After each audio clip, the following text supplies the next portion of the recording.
नमस्कार छात्रों। आज हम कक्षा 7वीं की पाठ्यपुस्तक वसंत के पाठ 2 हिमालय की बेटियों का अध्ययन करेंगे। अभी तक मैंने उन्हें दूर से देखा था। बड़ी गंभीर, शांत, अपने आप में खोई हुई लगती थीं। संभ्रांत महिला की भांति वे प्रतीत होती थीं। उनके प्रति मेरे दिल में आदर और श्रद्धा के भाव थे। माँ और दादी, मौसी और मामी की गोद की तरह उनकी धारा में डुबकियां लगाया करता।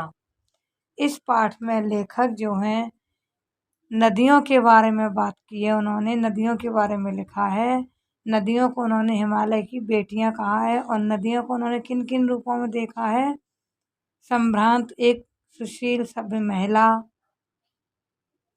माँ, दादी, मौसी और मामी, इन रूपों में नदियों की उन्होंने कल्पना की है कि ये नदियाँ मेरे लिए उसी समान है जिस प्रकार मेरी माँ, मेरी दादी, मेरी मौसी या कोई सभ्य महिला हो, उसी तरह ये नदियाँ प्रतीत होती हैं।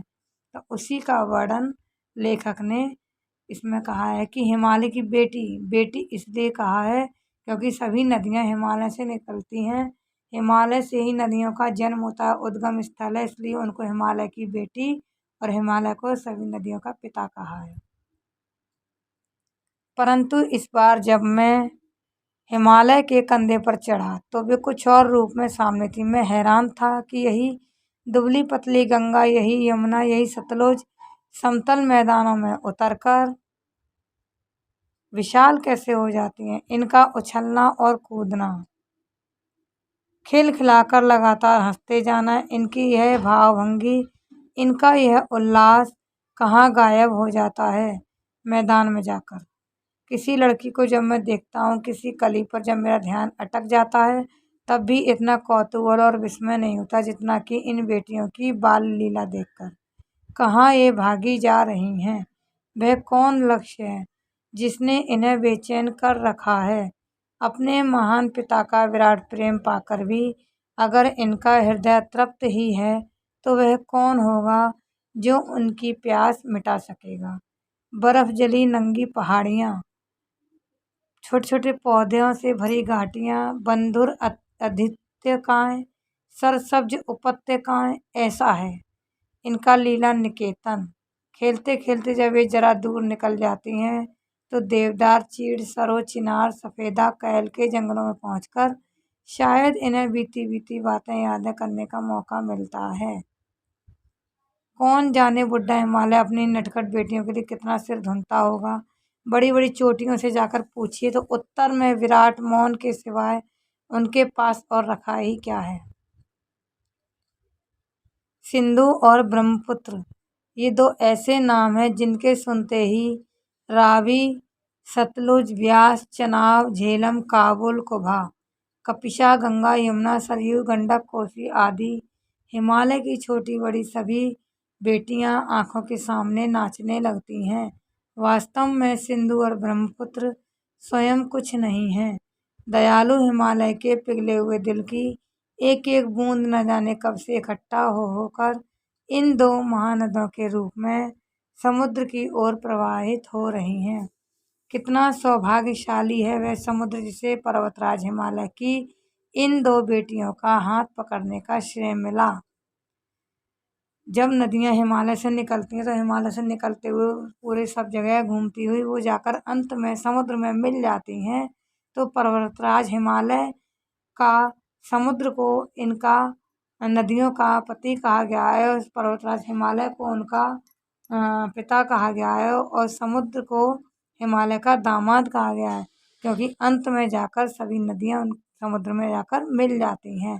तो बेटियों से हिमालय की बेटियां कहा गया है नदी को, और अंत में जब समुद्र से मिल जाती हैं तो इसका कहने का तात्पर्य कवि का कि हिमालय अपनी दोनों बेटियों का हाथ समुद्र को सौंप देता है। समुद्र को इसमें हिमालय का दामाद या जमाई कहा गया है।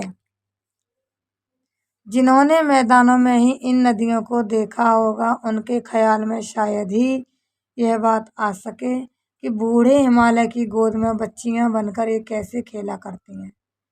माँ बाप की गोद में नंग धड़ंग होकर खेलने वाली इन बालिकाओं का रूप पहाड़ी आदमियों के लिए आकर्षक भले ना हो, लेकिन मुझे तो ऐसा लुभावना प्रतीत हुआ वह रूप कि हिमालय को ससुर और समुद्र को उसका दामाद कहने में भी कुछ झिझक नहीं होती है।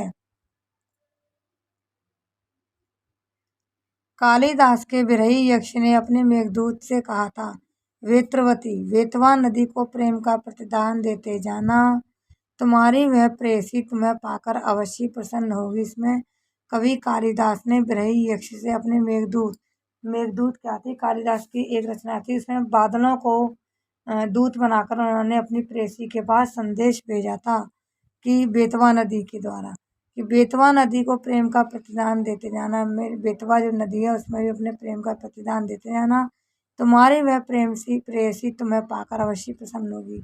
यह बात इन चंचल नदियों को देखकर मुझे अचानक याद आ गई और सोचा कि शायद उस महाकवि को भी नदियों का सचेतन रूपक पसंद था। दरअसल जो भी कोई नदियों को पहाड़ी घाटियों समतल आंगनों के मैदानों में जुदा जुदा शक्लों में देखेगा, वह इसी नतीजे पर पहुंचेगा। काका कालेलकर ने नदियों को लोक माता कहा है, किंतु माता बनने से पहले यदि हम इन बेटियों के रूप में देख लें तो क्या हर्ज है। लोक माता काका कालेलकर ने इसलिए कहा है क्योंकि नदियां समान रूप से अपना जल सभी को देती हैं, पूरे संसार के समस्त प्राणियों को और सभी जाति धर्म देश के प्राणियों को, पशु पक्षी जानवर जो भी है सभी को अपना जल बिना किसी भेदभाव के निःशुल्क प्रेम के साथ अपना जल समर्पित करती हैं। तो इसलिए न लोक माता, संसार की माता इसीलिए कहा गया है। किंतु लेखक माता बनने से पहले उन्हें बेटी कह रहा है। बेटी इसलिए कह रहा है कि पहले वो हिमालय के पास से उद्गम होता है, हिमालय के पास से निकलते हैं, उनका जन्म हिमालय से होता है, तो उनको हिमालय की बेटी कहा है। बेटी के बाद उनको माता कहा। जब वो अपना जल जब मैदानों में बहकर अपना जल सबको देती है तो वो माता का रूप ले लेती है। और थोड़ा आगे चलिए तो इन्हीं में अगर हम प्रेयसी की भावना करें तो कैसे रहेगा। ममता का एक और ही धागा है जिसे हम इनके साथ जोड़ सकते हैं। बहन का एक स्थान कितने कवियों ने नदियों को दिया है। एक दिन मेरी भी ऐसी भावना हुई थी। थोलिंग तिब्बत की बात है, मन उचट गया था, तबीयत ढीली थी, सतलज के किनारे जाकर बैठ गया। दोपहर का समय था, पैर लटका दिए पानी में। थोड़ी ही देर में उस प्रगतिशील जल ने असर डाला, तन और मन ताजा हो गया, तो लगा मैं गुनगुनाने, जय हो सतलज बहन तुम्हारी, लीला अचरज बहन तुम्हारी, हुआ मुदित मन हटा खुमारी, जाऊं मैं तुम पर बलिहारी। तुम बेटी है बाप हिमालय, चिंतित पर चुपचाप हिमालय, प्रकृति नटी के चित्रित पट पर अनुपम अद्भुत छाप हिमालय, जय हो सतलज बहन तुम्हारी। कवि नागा।